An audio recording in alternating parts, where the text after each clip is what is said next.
What's up, folks? Welcome back to TacticalTortoise. My name is Trevi, and it's already begun to happen. Events are threatening to ban factions in Warhammer 40k 10th edition without even having the full rules for any of the factions being released. This announcement comes from the team behind the Bug Eater GT, an 80-person GT being held in Omaha, Nebraska. The event has pledged to use the 10th edition rules and datasheets, assuming that all of the rules and points are available by June 16th. That will give the players about just over a week to get used to rules, to create lists, and to then take them to the tournament. If new rules aren't out by that point, then they've pledged to maintain use of 9th edition 40k. The release of new editions always puts events in a bit of a weird place. Even as soon as their announcement, events start to see a drop-off in player attendance because they're kind of outdated already, and especially as you get closer to the new release, players attend events less and less. So TOs are highly incentivized to use the most up-to-date rules as quickly as possible, and I certainly don't fault any events for using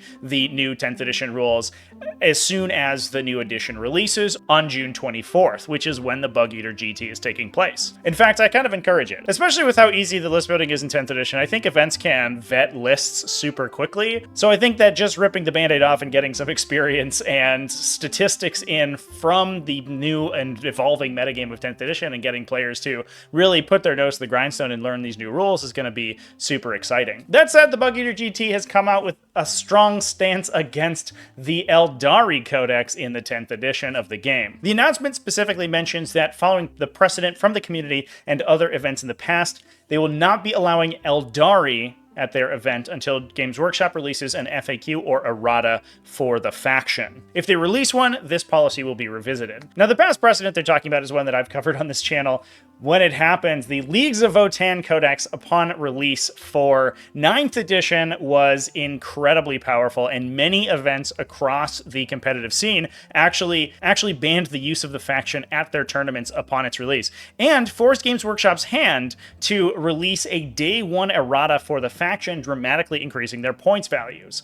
So, the Leagues of Votann, they came out a little strong. We've heard your concern over the past few weeks, and yes, there are a few units and rules that are a little better than they should be. In addition to having a lot of strong internal mechanics that give them high resilience and allowed their attacks to automatically wound, Leagues of Votann had some very, shall we say, pushed points values, with things like the Hecaton Land Fortress costing, I think, just over 200 points, which, if you've played against one of those, you know that is far too little for a vehicle that does as much as that did, at least in 9th edition. In this case, the concerns about the 10th edition Eldari are that the new combination of their sub-faction and faction abilities with some of the weapons being spoiled is going to be incredibly toxic. Specifically, things like D-weapons, like D-cannon support weapon platforms, are able to use the new Strands of Fate dice mechanic to automatically sub in 6s for their damage rolls. And given that Games Workshop gave a lot of these weapons the devastating wounds characteristic, that turned their massive D6 plus 2 or D6 damage values into mortal wounds, allowing them to bypass saves, clear light infantry, and punch through heavy vehicles. Alongside a lot of built-in rerolls and a ton of internal synergy, Eldari are certainly the most powerful of the factions that have been spoiled so far,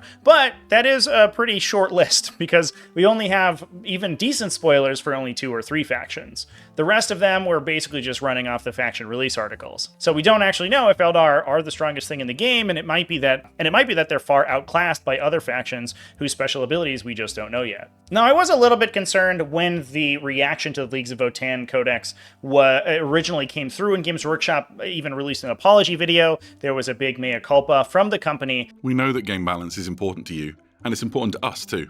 We're sorry, we didn't get it right this time. But it sort of did display to the community that they have this level of control over what Games Workshop does. And if there's a big reaction to broken rules, they can have it changed. In this case, I'm not entirely sure that we are at the point where rules can be considered to be broken thus far. Like I said before, we have not seen many factions at all. And once everything's released, we can make the determination maybe that Eldar look too powerful. The Eldar rules do feel a little bit to me like they're kind of a find and in replace error. There are a lot of weapons in the game that have what I call the sniper rule, but the ability to do mortal wounds, or at least 1 or 2 mortal wounds, on top of normal damage on a 6 to wound in 9th edition, which would have been then a critical wound in 10th edition, and those have almost entirely been replaced by devastating wounds, which then replaces their normal damage. But the difference is that most of these weapons, and like the D weapons in Eldari specifically, only did a limited number of mortal wounds in addition to damage. So it made them marginally more effective against lighter infantry, and they did a little bit of extra damage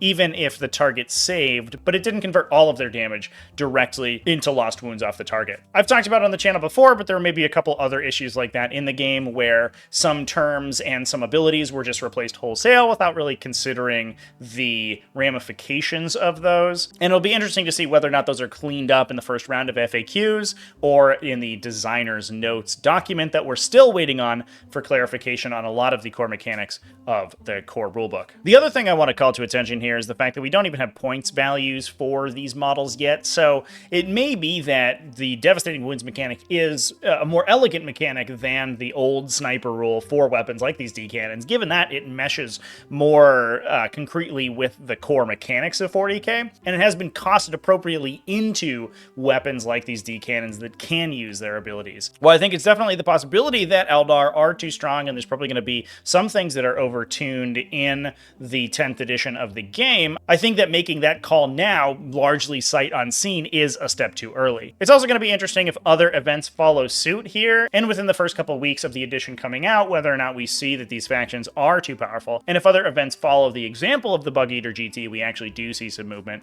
from Games Workshop proper. But at the time being, this feels like a little bit of a knee-jerk.